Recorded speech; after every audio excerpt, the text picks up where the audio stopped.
la fierté déjà de ce que les joueurs ont accompli. Et après le 5e tir au but, la première chose à laquelle j'ai pensé, c'est aller voir l'adversaire. Voilà, Laurent est un entraîneur que je trouve qualitatif, avec des vraies valeurs humaines. Donc du coup, la première idée, c'était d'aller saluer l'adversaire. Après, forcément, il y a un envahissement de terrain, donc c'est très complexe, ça arrive de partout. Et donc voilà, les joueurs ont réussi, je leur avais demandé de faire lever le public, je pense qu'ils ont rempli entièrement le contrat. Je suis surtout très heureux pour eux et pour la formation et pour l'ensemble des éducateurs qui travaillent autour de ce club-là.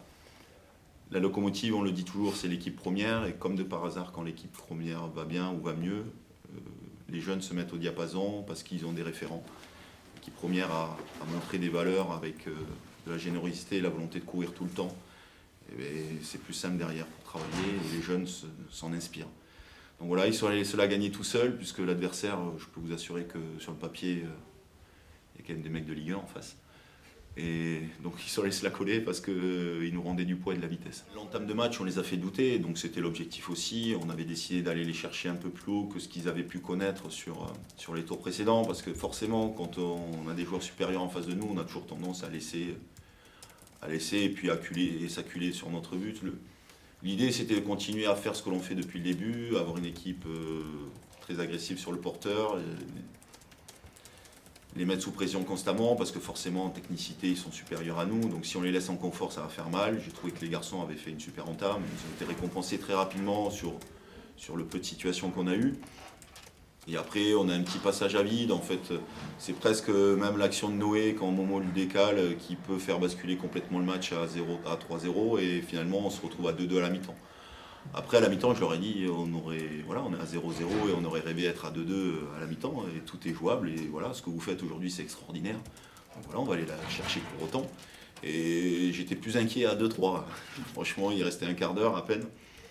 Et c'est vrai qu'il y a eu des ressources. L'avantage, c'est qu'on a quand même des joueurs de talent. Et Momo distille encore une passe cachée qui fait mal.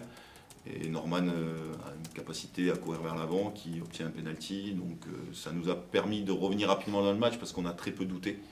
Et puis la séance de tir au but, je vais vous l'avouer, on n'a rien travaillé. Donc c'est comme ça. On ne peut pas travailler ça, on ne peut pas le prévoir, c'est impossible. Le contexte est tellement différent. Il y a 10 000 personnes autour du stade. Comment vous voulez qu'on rende un contexte tel à l'entraînement? C'est impossible. Et puis l'enjeu, la peur de rater, parce que derrière il y a le Stade de France. C'est impossible. Donc je leur ai tous dit, ceux qui vont tirer, c'est que vous avez plein de courage. Moi, j'ai jamais osé tirer de ma vie. Donc voilà, et pourtant, quand on a fait la finale de la Coupe de la Ligue en 2005, je crois qu'on s'est qualifié 3 fois au tir au but et des séries des fois qu'on durait jusqu'à 9 à 10. Donc j'y suis jamais allé. Donc j'ai manqué beaucoup de courage. Donc déjà, les gamins, ils ont eu beaucoup de courage d'aller tirer. Voilà. Et le destin a fait que, voilà, on ira au Stade de France.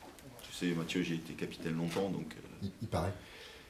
Donc j'essaie d'influencer de temps en temps, même s'il ne faudrait pas, c'est pas tout à fait le rôle de formateur, mais en tout cas j'ai eu le sentiment que sur ces deux actions-là, l'arbitre aurait pu. J'ai pas dit qu'il s'était trompé, bien au contraire. Il a eu, je pense, raison même de laisser jouer, mais il aurait pu siffler. C'est vrai que sur deux actions litigieuses où il peut siffler et qu'il ne siffle pas, on prend 2 buts. Donc forcément, j'étais un peu chafouin. Ouais, je pense que là, ça va. La dernière fois que j'ai vu un envahissement de terrain, c'était pour la montée en 2014. Donc du coup, oui, c'est fait rarissime ici. Mais ils vont s'en souvenir toute leur vie, c'est certain. De toute façon, ça marque... à partir du moment où on rentre dans ce stade et qu'on a des victoires avec une arrivée au Stade de France, oui, ils vont s'en rappeler toute leur vie, c'est certain. Après, ça reste du foot de jeunes, hein, c'est pas les seniors, hein, donc c'est quand même différent, mais c'est bien sûr une grande fierté. On ne peut pas rêver d'un meilleur début. Après, attention, il faut confirmer. C'est toujours la problématique. C'est que si on commence fort, il faut quand même confirmer derrière. Donc attention, c'est pas le même métier le formateur et c'est pas le même métier le milieu professionnel. Voilà. Là aujourd'hui, je suis très fier de la formation et du travail qui est accompli depuis des années, et je suis très fier d'avoir des résultats pour que la formation soit mise en avant. Mais ça s'arrête là. Le milieu professionnel est encore une étape bien différente. Il faut être davantage armé pour pouvoir exister. Okay. Si on veut réellement marquer l'histoire, c'est qu'il faut gagner. Voilà. C'est comme ça, c'est le football. On se souvient très peu des finalistes, hein. C'est comme ça, le football, c'est les gens qui gagnent, et on retiendra que les gens qui gagnent. Le parcours qu'on a fait, dans 20 ans, tout le monde l'aura oublié. Est-ce que vous vous souvenez du parcours qu'ils ont fait en 2001? Quand même. Ouais, Oui, ouais, c'est toi le parce que tu es dernier. journaliste, mais sinon, de manière générale, on va parler du grand public, je ne suis pas certain. Je dis juste ça, que c'est comme ça, et c'est pas grave. Mais pour marquer l'histoire, il faut gagner de la semaine pour les quarts de finale, et j'étais pas là de la semaine pour les demi-finales. Donc du coup, on va laisser les têtes se reposer. Les joueurs sont encore sous pression, puisque derrière, il y en a quelques-uns, voire la moitié de l'équipe qui va aller jouer en équipe réserve les week-ends suivants, avec un maintien à aller confirmer.